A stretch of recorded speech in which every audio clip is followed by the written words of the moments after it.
suavecito, what, fins up today. Fins up today. Oh, fins up, baby. Miami, stand up. This is Fins Talk today. Let's go. Sun up over day. Game day on the brain. From the tailgate smoke to the hard count rain. Orange aqua on my back. Crowd shaking every seat. We talking ball, talking heat. Turn it up, feel that beat. Fins Talk today. Fins Talk today. Fins up all day from the 305. We ride that way. Bobby Fins Talk. Fins Sammy on the way. Miami, vamos. It's Fins Talk today. Hey, hey, hey. It's Fins Talk today. Who you reppin'? Who you riding? Miami. Who you riding? Dolphins. We break it down, break it live. Every snap, every drop. Hey, Fins Talk today. Fins up all day from the 305. We ride that way. Fins Talk. Fins Sammy on the way. Miami. Vamos, vamos. It's Fins Talk today. Hey, hey, hey. Fins Talk today. All right. Happy Wednesday, Dolphin fans. Welcome to Fins Talk today here on the FTSN, powered by Fins Talk Sports Network and Fins TV. I'm Bobby Fins Talk, joined always by my brother, Sammy of Fins TV, sponsored by Kendra, of course, FTSN, and of course, streaming live on YouTube on Fins Talk Sports Network, Fins TV, and FinsTalkSportsNetwork.com, plus social media. Manraj, great to see you, my friend. Thank you for dropping in. Appreciate everybody who drops in here live as we're on for a special Wednesday episode, as we have a special guest who should be joining us pretty shortly. Of course, Armando Salguero of Outkick, formerly of the Miami Herald. Excited to have him on to talk some Dolphins. Sammy, before we welcome Armando when he drops in, how are you, man? Doing good, doing good. Special edition of Fins Talk today. Mando said, I wanted to do it on Wednesday, so we're going to do it on Wednesday. We're going to go live on Wednesday night. A special edition of Fins Talk today, the flagship. The flagship show. Manraj says that song is catchy. Yes, it is. It gets us fired up for the show. We can be having a bad day, but once you hear that Fins Talk Today song, you are ready to go. So, let me just say, this is not just because we're on today does not mean we're taking off tomorrow. The flagship will be live tomorrow with another special guest. Same time, we'll have Wes Goldberg of Locked On, which we're excited about having him on to talk some Dolphins. And man, there's things to talk about. Obviously, the season Dolphins signed a running back for a year. There's debates online. Should we not boo Tua? Should Dolphin fans not boo Tua at the game? And should fans be upset? Should we leave if the Dolphins get the first pick? Should we be disappointed in the team? Should we be happy with the team? Should we actually get away with the season feeling good about it? There's so much talk online about before the start of the season. The season hasn't even started yet, and there's already all these debates. So I can't wait to get into them. Steve, great to see Steve Hallett in here, co-host of Fins TV. What a episode for Fins TV last night. It was a great show, great commentary, great crew. That's so fun. That was a blast last night, man. I mean, my goodness. And the chat was fired up. How was it getting the crew back together yesterday? Hey, it was fun. No days off for Steve Hallett and Sherry for the rest of the season. That's the final one. We're going to have a no show on Tuesday night, but we're going to go back for an episode on September for the Quest, the season premiere of Fins TV. So the crew is going to be back together on September 8th at 8 p.m. That's amazing. It's going to be great.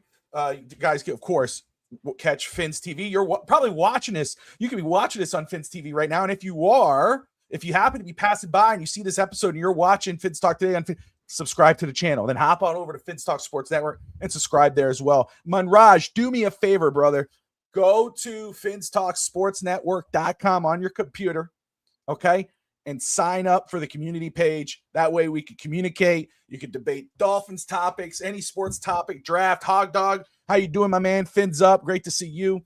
A lot of great stuff happening here on the Fins Talk Sports Network. Also, you see there the barcode. You could scan that barcode to donate to the Dolphins Cancer Challenge. Shout out to Miss Stephanie Porter for donating last night. Very cool to see. I'm thankful for that.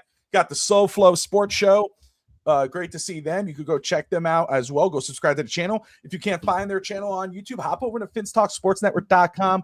Go to the partners page, the friends page, and you can see a link to the SoFlo Sports Show and go subscribe because they put out a great show. They had Shula on there, Don Shula's son, the other night. That was epic. That was exciting. You know, that's the type of the episodes and shows you get there on the SoFlo Sports Show. And but as I said, we're going to be joined by a very, very special guest that I'm honored to have on because this is a guy that I grew up reading. I would walk, I grew up in Hialeah. I would walk, and he hopefully he doesn't. But if you're doing your story, go to mine. We don't have a night, but you go first. You go first. Listen, I'm going to tell you. I would walk in Hialeah. I would walk to East 9th at Walgreens and go pick up the Miami Herald and read his column. And I used to love it because he'd give you all this information, but then he had his opinions, and like that kind of developed me. And I would share it with my stepdad, Ralph. So to have Armando on the show with me is pretty freaking epic. And so let's go ahead and let's bring him in. Let me go ahead, pull this here. The man of the hour, the man with the power, the MVP. Armando, how are you, sir? Gentlemen, how are you? Doing great, very Michael. good. Nice seeing you. I mean, it's been a while.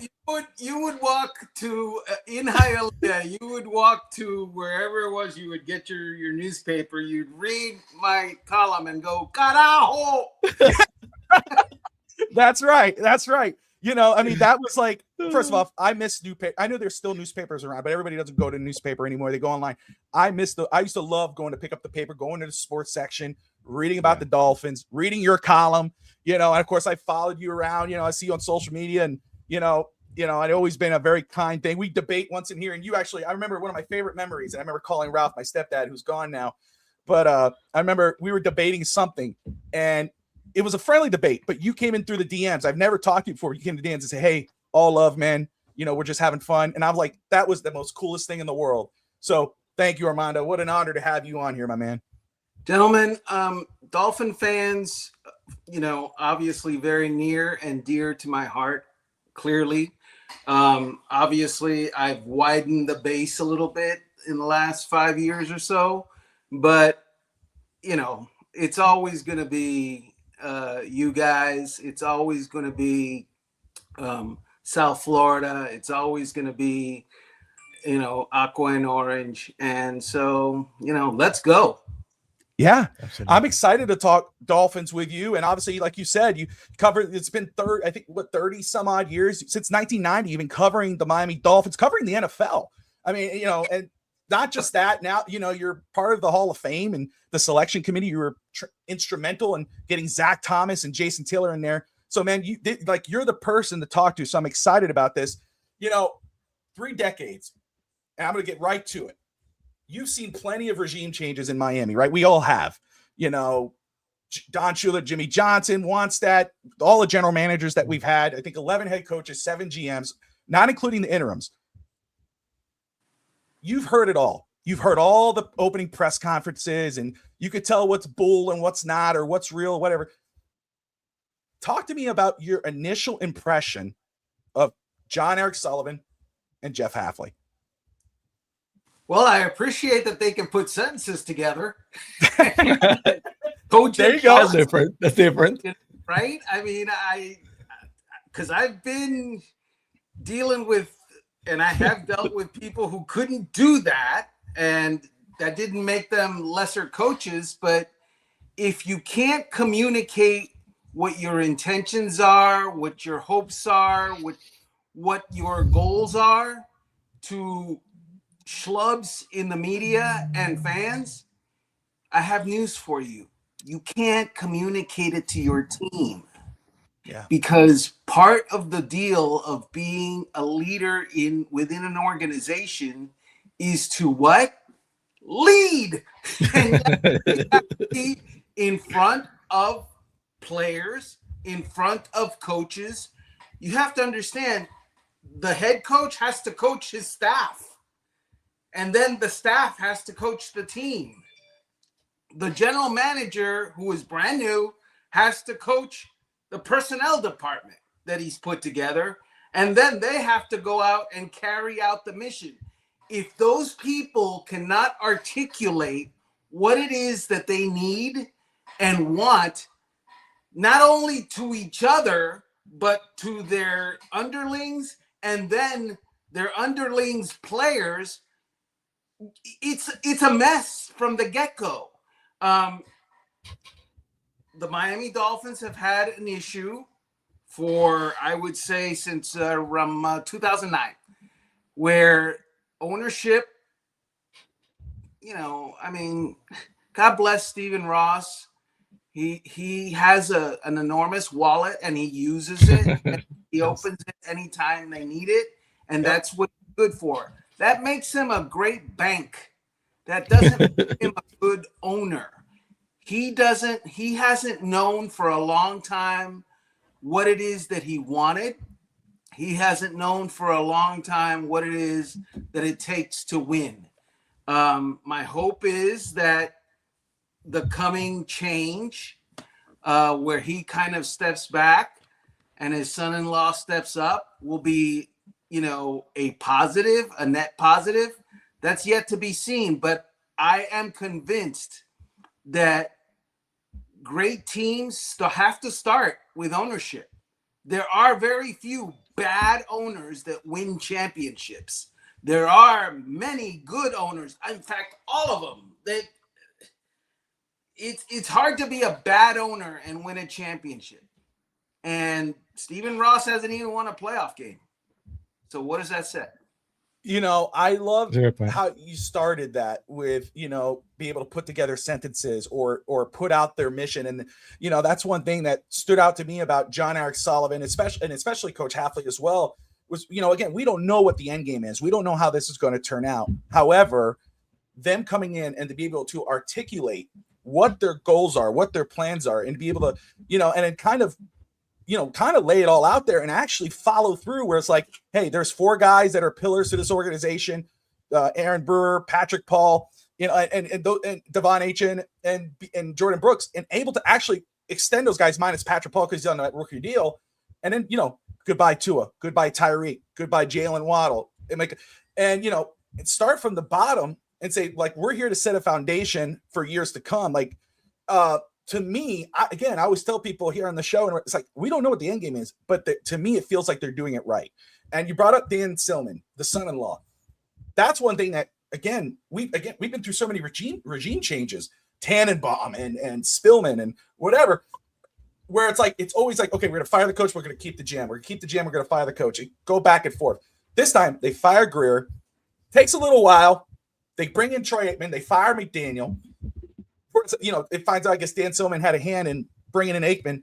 What were your thoughts on that? Because you covered not just the Dolphins now, you covered the NFL. And Troy Aikman, who's a part of ESPN, what were your thoughts when you saw, hey, they're not going with the normal Dan Marino, Garfunkel, they're bringing in Aikman, an outside voice, to help lead this search for Jon-Eric Sullivan, who, of course, got Coach Hafley and Sullivan bring in Malik Willis. Right. Well, I don't mind telling you, initially, I was disappointed because there was one proven Super Bowl winning head coach available when the Miami Dolphins had an opening, and his name is Harbaugh, and obviously there was a tie, not as close a tie as Jim Harbaugh, but a tie to the family. And it told me a lot when John Harbaugh decided, I don't want to, no, the Miami Dolphins, no. He decided that the New York Giants were a better option for him than what the Miami Dolphins were and what the Miami Dolphins were likely to do. So that told me that a very astute football man looked at the landscape and said, no, not going there. That speaks to what the Miami Dolphins are and what they were doing at the time. And it's not like he picked the freaking Kansas City Chiefs to go to. The New York Giants are a mess and have been. But, they have more talent. It was younger. The salary cap was better. and ownership is better. The fact that it's in New York and the pressure is much greater, that didn't bother him because, have I told you, he's won a Super Bowl. He knows what he's doing. But he measured, he did this, and this was the Dolphins. Do you know if he had any communication with the Dolphins at all? They talked to him. Okay. And it was a short conversation. Fair enough. So with bringing in, well, at least how it was done, and this is why I was like, did it feel different for you? I know with Karchar, because we had that right with Jeff Fisher, and when we were like, oh, let's go get the coach, the great, like, again, I was all about the veteran coach at the beginning of this. I wanted a veteran head coach. I don't care if he was fired. I don't care. Enough of the rookie coaches. Before Mike McDaniel, and everybody saw that IT photo with him and with the big glasses, and I want to bring that guy in. I was about a veteran coach, whether that was Dan Quinn or Vrabel or whatever. Didn't happen. I will say it is refreshing for me to hear Coach Hafley, the way he talks, when he's not, smooching players on the sideline and high-fiving, he's actually telling Ollie Gordon, like, you can't make that bring. Like, that's just the coach. Now, does that mean success? I don't know. But for me, it felt different. It didn't feel like the same old kind of routine for the Miami Dolphins and how they did this hiring process. Did that, you've seen Stephen Ross, like you said, you've been, closer than I have, right? Like, is that the same for you? Did it feel like the same old kind of Dolphins hiring process, or did it look like they had a straight plan going in? Well, I can't tell you that I know exactly what happened, because you mentioned earlier there was a wild card in Aikman, and I'm not familiar with how he works. Okay. And how he worked behind the scenes. I can't tell you I know that. I hope he brought, a certain amount of, weight and a certain amount of wisdom that these searches have lacked in the past. I wasn't thrilled when, when the owner said, yeah, we did an interview with Hafley, and I told everybody, that's our guy. Oreca. The other guys too, and kind of like a little bit. I don't know, because I've heard that line. That's in 2019, as the Dolphins were struggling, I went to New York to cover their game against the Jets, and I spent time with my man Stephen Ross. We went to Hudson Yards, which he has built. It's an amazing area in New York that he has basically raised out of nothing, and it's like a mini city within a giant city. He's great at that. It's gorgeous, right? Stephen Ross did that, and I spent like 2 hours with him there, and he told me there, as the Dolphins were struggling that year, I found my coach. Okay, hey, all right, that's great. 2 years later,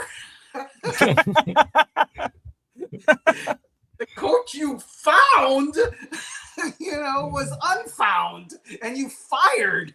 So Stephen Ross has a way of jumping into it and he falls in love and out of love with head coaches very quickly. The only one he was never in love with was Sperano, because he didn't hire him, and Sperano and him. But he fell in love with Joe Philbin. He thought Joe Philbin was this super brilliant guy who had developed Aaron Rodgers. First press conference or first week of training camp, we find out from Joe Philbin, I didn't develop Aaron Rodgers. And I'm thinking, wait a second, why was this not found out during the hiring process? You didn't develop Aaron Rodgers? No.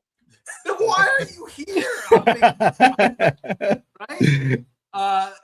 He fell in love with Gase. He fell in love again with, with Flores. And now, one conversation with Hafley. Yeah, that's our guy. So I've learned to kind of, pump the brakes a little bit. We'll see. Let's see, because I don't trust you, Stephen Ross, as to how what you think of the guys that you've hired, because your track record is abysmal. Yes, Armando, on that line, I have a question. I don't know. You may know, you may not know. You're very well connected. Story goes that Darren Waller is Mike McDaniel having and going out meeting for the year, and Stephen Ross knocks the door and basically tells to get out of here. And 20 minutes later, Mike McDaniel is fired. Any rumors that you heard anywhere, but basically what could have happened, that change of mind, because he was there. Mike McDaniel was acting like he was going to come back for another year. And, 20 minutes later after that meeting, he's out. You said that right now, that he falls in love and falls out of love very quickly. But any idea what could have happened? Well, I forgot to mention McDaniel, because that was quick too. that was one of those love affairs where, oh my God. Yeah, that's the biggest one, probably, because he gave it a constant station and he loved the guy. But, he goes into the meeting, Darren Waller says, I'm out of here. And 20 minutes later, he's fired. Any clues what could have happened, or any rumors? If I don't know exactly what other people have reported as far as McDaniel was told he was staying or whatever, but he thought he was, but okay, yeah, he may have thought he was. Yeah, maybe he should have looked at his record the previous 2 years, and that would have given him some pause. Look,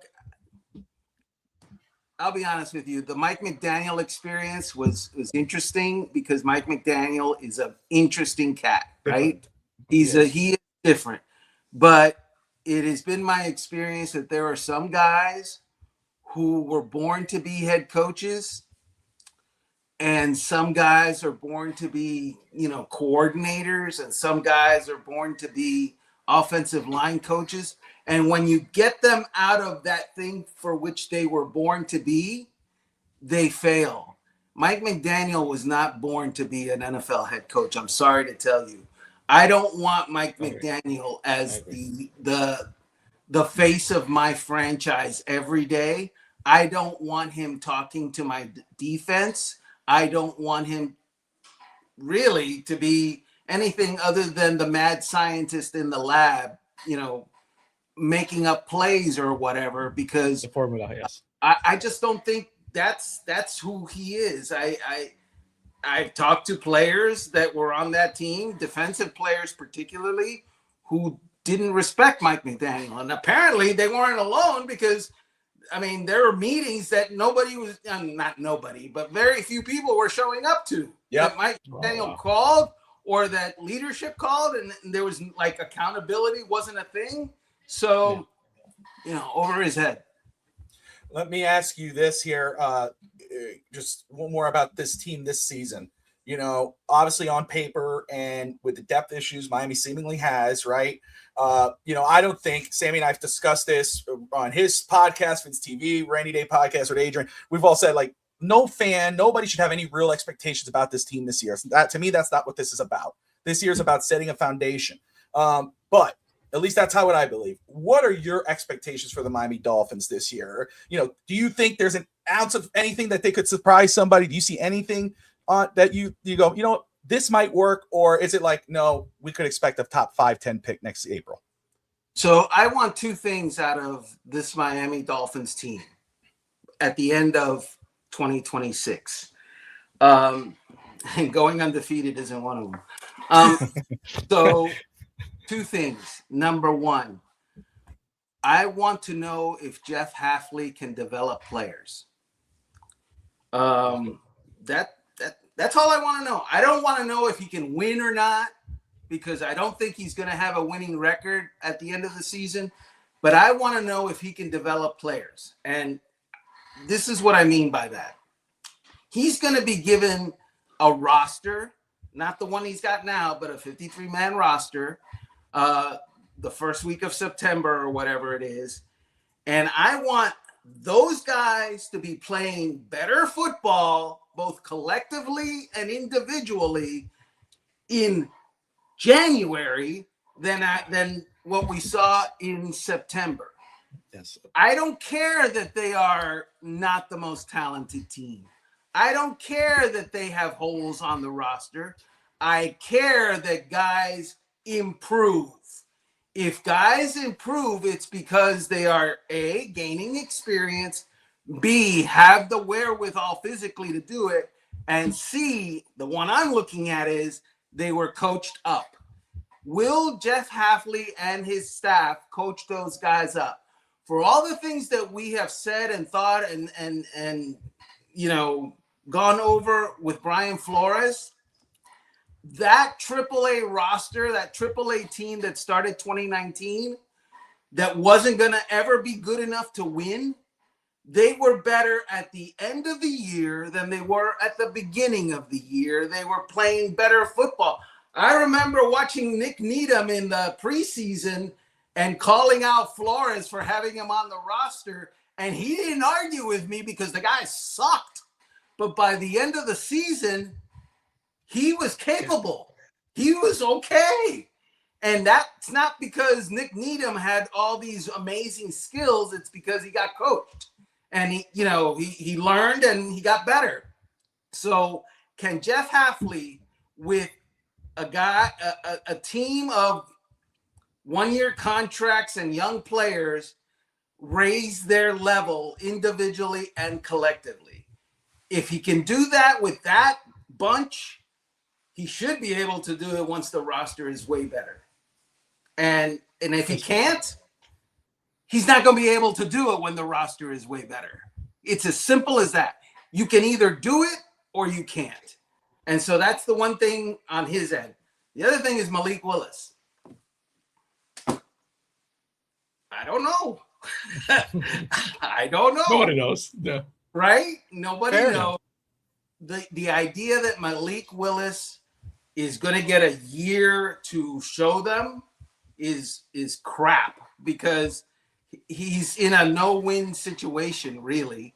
He doesn't have studs around him. The complement of wide receivers, they're 3 young guys and 3 veterans, and the veterans are disappointing, and the young guys haven't figured out how to tie their shoes. Yeah. So how does Malik Willis make chicken salad out of chicken bleep? I don't know. It's a tough situation for him. But that's the one he chose to be in. So get it done, brother, because the draft next year is coming and there will be quarterbacks available. And so what's the deal? Are you a guy that could be the face of the franchise in the future, or are you a backup down the road?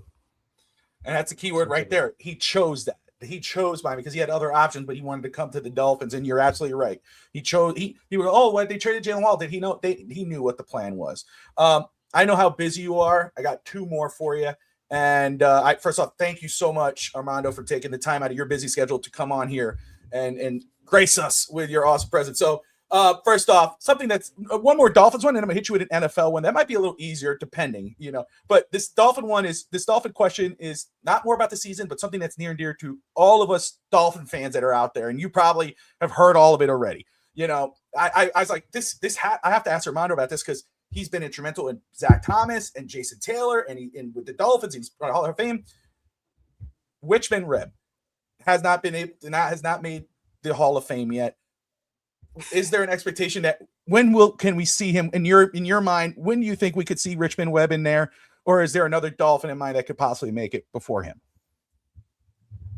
I don't believe there would be a Dolphin to make it before him. But I advocated for Mark Clayton there for a while, and he came out of nowhere and got into the conversation, and that's about as far as I could take it.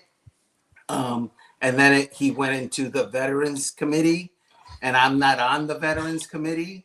And so they do their thing. And, it hasn't worked out. I'm not sure that it will, because there's a new crop of wide receivers that are coming that played in the era of, 100 catches a year was, 6th or 7th best. And 1,000 yards a year was not a big deal anymore. They played in the era of, different than Mark Clayton, where you got mugged to get off the line of scrimmage. These guys, they get touched and they're not afraid to go across the middle because they're not going to get hit and stuff like that. So that was a disappointment. Richmond is in a situation where, so the measure of Richmond Webb to me is Bruce Smith. Richmond Webb, I covered the team in 1990 when he was drafted. I believe he was number 3 overall or something like that. And he was drafted to stop Bruce Smith, because the Miami Dolphins had this guy named Dan Marino, and he had a blind side, and the Dolphins played the Buffalo Bills twice a year, and they were an up-and-coming team, and they had Bruce Smith. And everybody thought Bruce Smith was great. You know why they thought that? Because he was great. He was great. And Richmond Webb battled Bruce Smith from the very first game that they played against each other until the very last game that they played each other. And I'm not going to tell you that he won all the time, but you know what? It was a pretty darn good stalemate most of the time. Sometimes Richmond Webb got the better of it. Sometimes Bruce Smith got the better of it. The point is, Bruce Smith is an all-timer among the best of the best, if not the best ever. I personally think it was Reggie White, but Bruce Smith is right up there. Yeah. Right? He's on Mount Rushmore of edge rushers and pass rushers. And if Richmond Webb is the equal at left tackle to what Bruce Smith was as an edge rusher, Richmond Webb deserves to be in the Hall of Fame. Now the problem. Bruce Smith doesn't talk to anybody. Doesn't depend. Yeah. He doesn't like to talk to anyone. Doesn't campaign. And when he does talk, he doesn't necessarily love to give bouquets about former opponents. And the Hall of Fame committee really does look into the opinion of past players to figure out, and past and current Hall of Famers to figure out if player X is worthy of being a future Hall of Famer. But since Bruce Smith doesn't really talk to people, and he doesn't like to, talk about opponents, much less opponents that he had issues with sometimes, struggles, it makes getting him hard. Last year, as a Hail Mary for Richmond Webb, I reached out to Bruce Smith again, because it was one of those things that was done through various channels and various people, and it never, it was never fruitful for whatever reasons. And I texted him and I said, look, Mr. Smith, I think you are one of the greatest, if not the greatest edge rusher in the history of the NFL. I am trying to make the case for Richmond Webb to get into the Hall of Fame. Can you tell me, is Richmond Webb a Hall of Famer in your opinion? 1 day passed. 2 days passed. 3 days passed, and I forgot about it. A week, 7 days later, he sent me the text back. I have it here still. I mean, it's last year, but I think I still have it. Hold on a minute. Bruce Smith. Hold on. I'm messing up your podcast here. No, you're good, please. sir. Please, Thank that's you. a Take your great time. story. Everybody's on the other end of the seat. We want to know what happened. He said his answer, right here. Sorry for the delay. Yes. That's good. That's emphatic. That's as emphatic as it's gonna be. We can see it. Yes. Sorry for the delay. Yes. Cha-ching. Right? And so, of course, I tell every single selector that I can. Bruce Smith thinks that Richmond Webb should be in the Hall of Fame. He should be.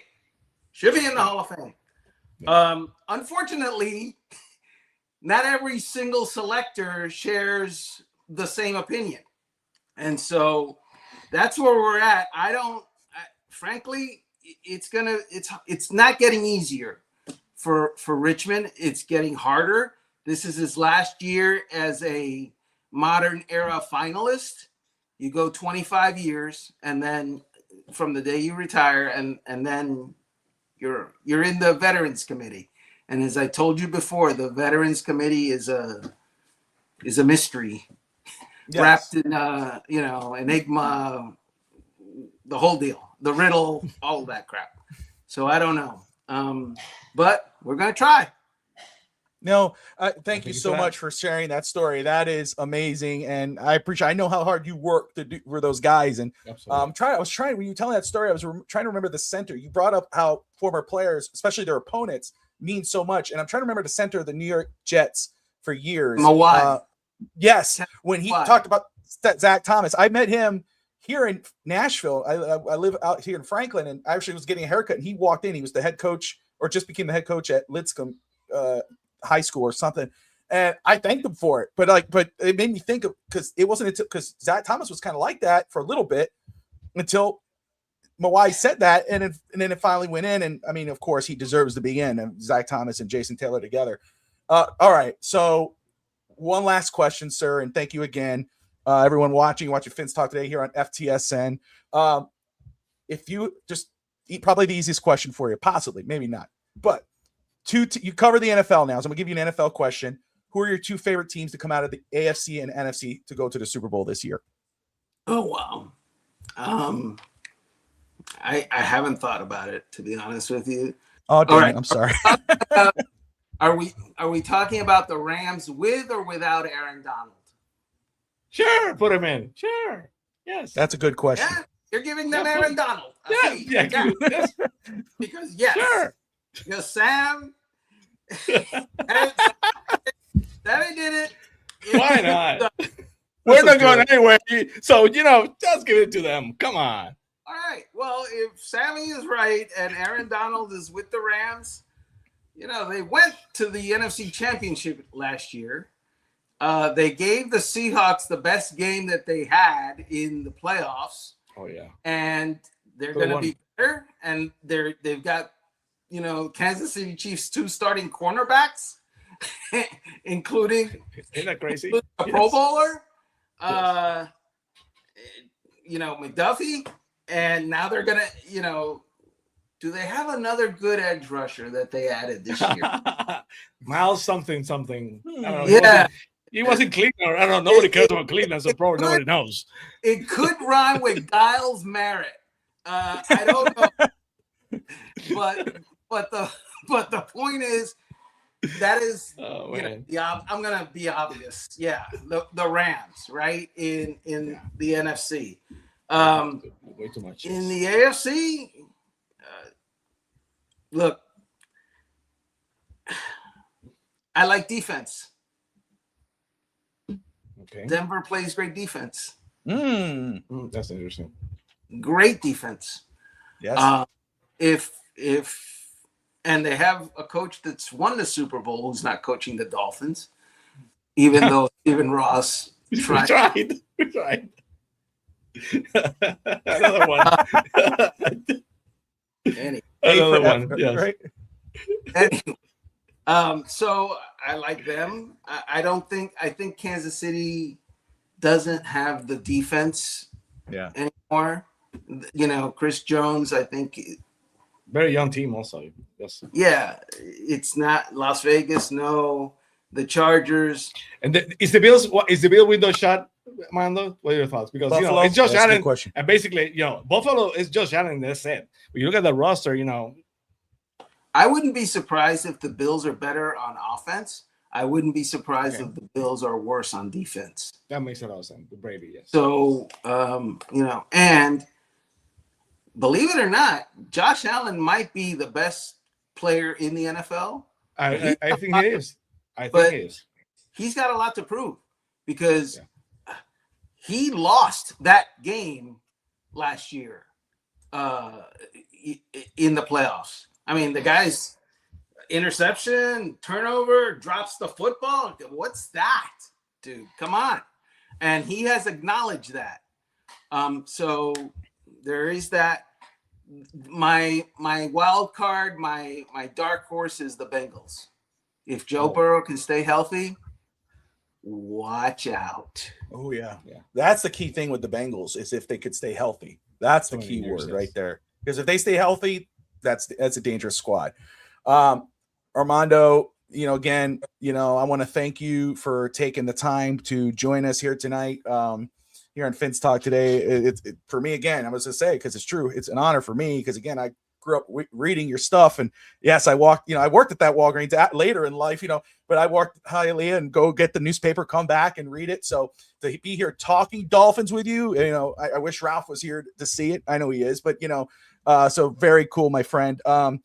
Sammy, any final thoughts before we let Armando off? I'm just crossing my fingers that Armando can be now. It's going to be able to join us on September 8th of Fins TV for our season premiere because I had a conversation with Armando for September 8th.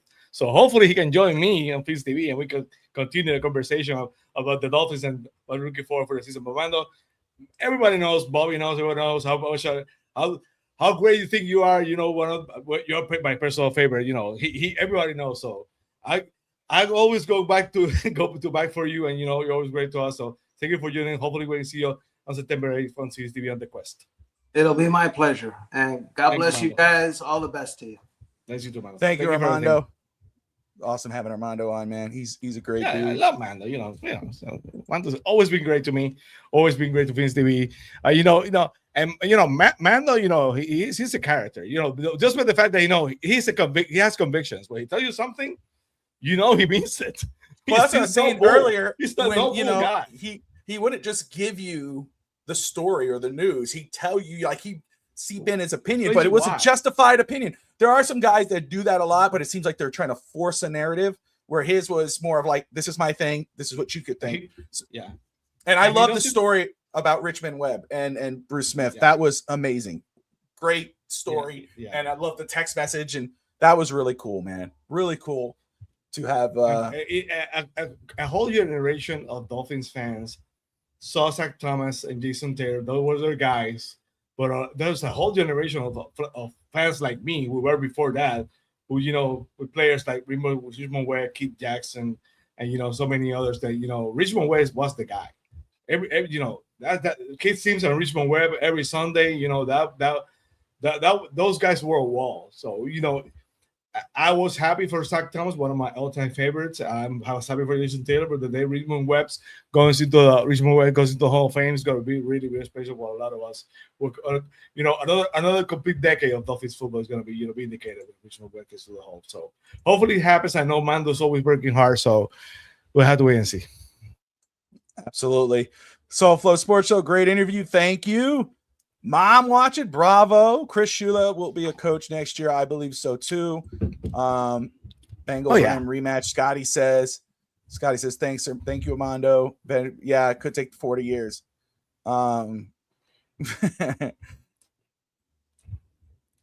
show the number. Yeah, don't show the number. No, that was awesome, man. That was amazing to have Armando on. And tomorrow we're not done. Tomorrow we're gonna have Wes Goldberg on, locked on. We've been chatting with him for weeks now and had that. So we're excited to have him on.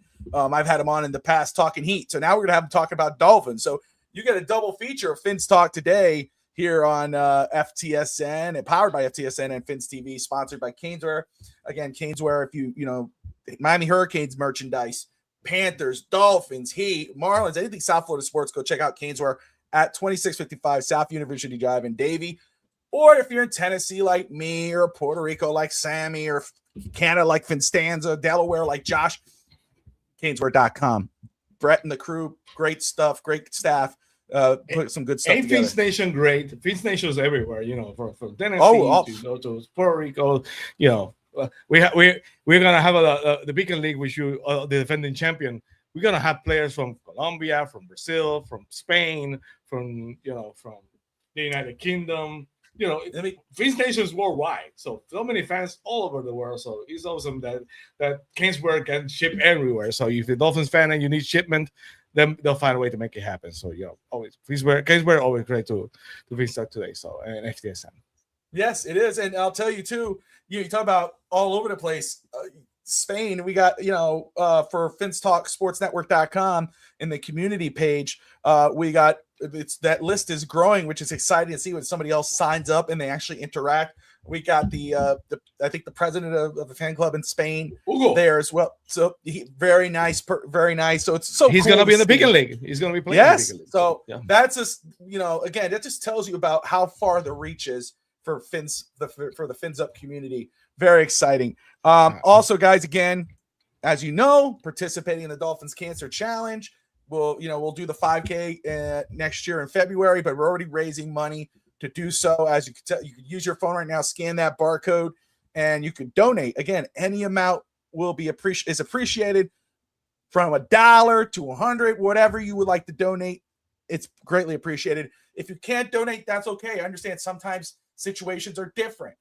Totally makes sense. But we all have cancer impact us one way or another, whether personally or someone we know. I've known lots of people who've dealt with cancer or have died from cancer, etc. So if you can't donate, that's okay. Share it. Share the fundraiser. Share the link. Let people know, hey, this is what's going on. See if others would donate. Doesn't have to be my barcode. Doesn't have to. You just share the general link. Just let's help raise money to fight cancer. Or what you can also do as well, register. There's no reason why you can't do something to raise money against cancer, because cancer impacts everybody, right? So you could scan that barcode there. Any amount is greatly appreciated as well. And of course, Sammy, as we've talked already before, and I just talked about it, the brand new FinsTalkSportsNetwork.com. Sammy has been very active in the community, which is epic to see. I wake up and I go into the community because I'm just in love with it. And now I also see Sammy, and Sammy put some awesome posts up there, man. Gets you thinking. I gotta go. I was working on the show for tomorrow night, but now I have time, so I'll be this weekend, posting everybody. Pick up a fight with someone. Yes, absolutely. Finn's lack of depth is on full display against the Giants. Talked about which, we're going to talk about that more tomorrow with Wes about the depth crisis in Miami. If a guy goes down, how much trouble. But we're also get his thoughts on the upcoming season. You can expect my 2 column on Sunday morning, because that's going to happen. I'm sorry, that's going to happen. Oh yeah. Well, again, let's just talk very quick. We're going to be live again tomorrow. We're going to have plenty to discuss. What happened with Lou? I'm sorry, I didn't see. What did you do? Stock for that. I have to go to the Miami side. Yeah, but that's right. Miami Hurricanes. They're coming up soon. It's exciting.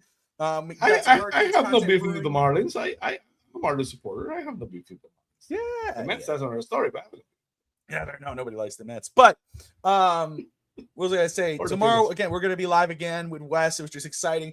But I want to say, too, we found out today that Penix is not expected to start, so we're going to see Tua on Friday. Everybody's treating this like this is a regular season game, the revenge game. It's freaking preseason. I don't want to hear about revenge game. I don't give a damn. It's going to play a series at most, and probably going to hand off the ball like 3 times. Even if he plays the whole game, he's playing against our backups or whatever. Oh, he threw 4 touchdowns. Yeah, Tua got his revenge. If he comes out like Javon Holland after that game against the Giants saying, F him, and, oh, look what I did, he'll just prove what I already think. So, hopefully, congratulations on the baby. Congratulations. I'm getting Tannehill vibes. Do you remember that game that Tannehill played against the Dolphins? Saying, I don't care. As soon as he beat the Dolphins, he went to the locker room and he was, cheering and stuff because he beat the Dolphins. Hopefully, Tua doesn't do that. That was. Well, my thing is, if it's a regular season game, I get it. It means something. But if you're doing it in preseason, like, come on. Now, the whole debate, should fans not boo? That's a whole. My thing is, fans could do whatever the hell they want. Let them boo. It's whatever, right? Now, boo the player, not the person. You know what I'm saying? Like, boo what didn't work out. He's not on our team no more. The fans could do whatever they want. They paid a lot of money. The Dolphins paid a lot of money. Didn't work out. You know, it is what it is. You know, and no more protecting Tua's feelings. You know, that's too much. We've done that too long for Miami. If they want to boo, let them boo, Sammy. What do you think? Am I wrong? I want to read Lou's question. What do you think the boo percentage is going to be for Tua? He's going to get booed out of the tunnel. He's going to get booed that first series. And after that, people are not going to care. And, you know, and he's trying to touchdown proper, people are going to clap. And, you know, yeah, whatever, good for you, Tua. Yeah, whatever. If he goes, that first series, remember the one half season of Dante Culpepper when he ran a touchdown with the Raiders and he started smacking his knee? And, you know, it's like, come on, dude, what are you doing? If he does that, starts doing the hula hoop with his hip or something, I'm gonna be like, come on, dude, what are we doing here? You know, but it's a he's gonna do the same thing he's gonna do the same thing he always done. If he was that way with the Dolphins, he's gonna be that way with the Falcons. He's gonna be goofy, clueless, and you know he's bound to get hurt. So we'll have to wait to see what happens. Hopefully, yeah. Boo. Craig says boo his ass the whole time from our couch. Boo. No, it was like exciting. I hope Chop said, you know, Chop says not personal. I hope Chop does get a sack. He talked about it. It'd be funny. I know fans will go crazy. I don't believe him. I don't believe it. That you know, not personal. If he does, show me. If he goes like this, if you see Lou, boo, you suck. No, if he starts break dancing in the end zone, I'm out. like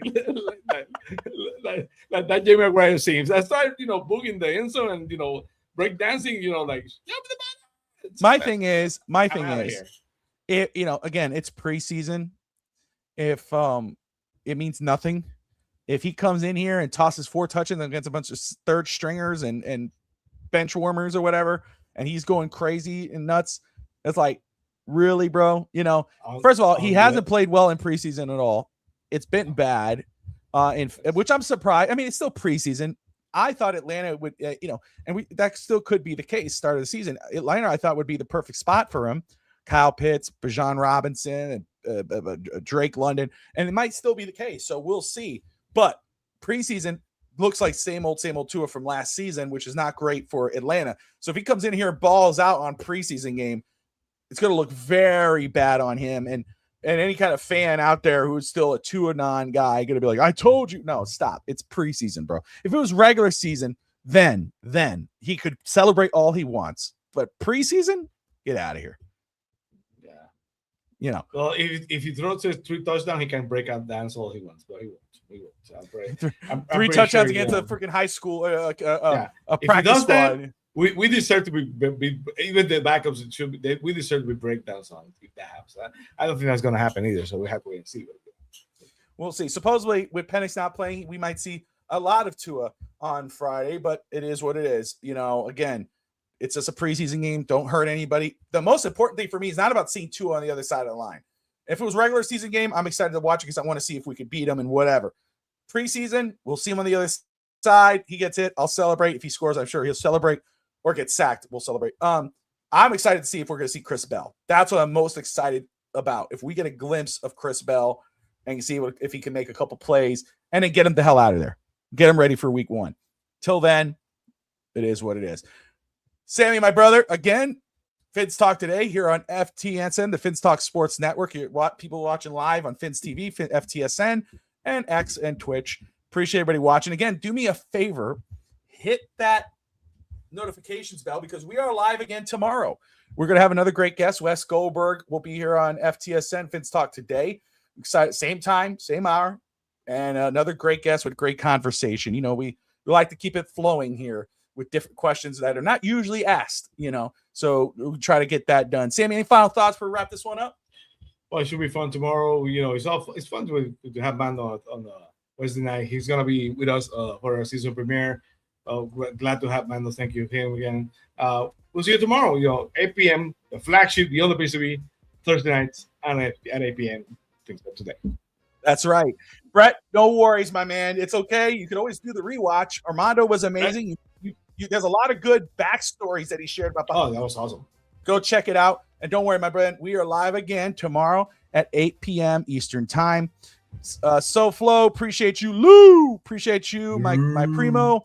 Guys, as always, Dolphin fans, even though we'll see you tomorrow, like and subscribe. And most importantly, as always, fins up.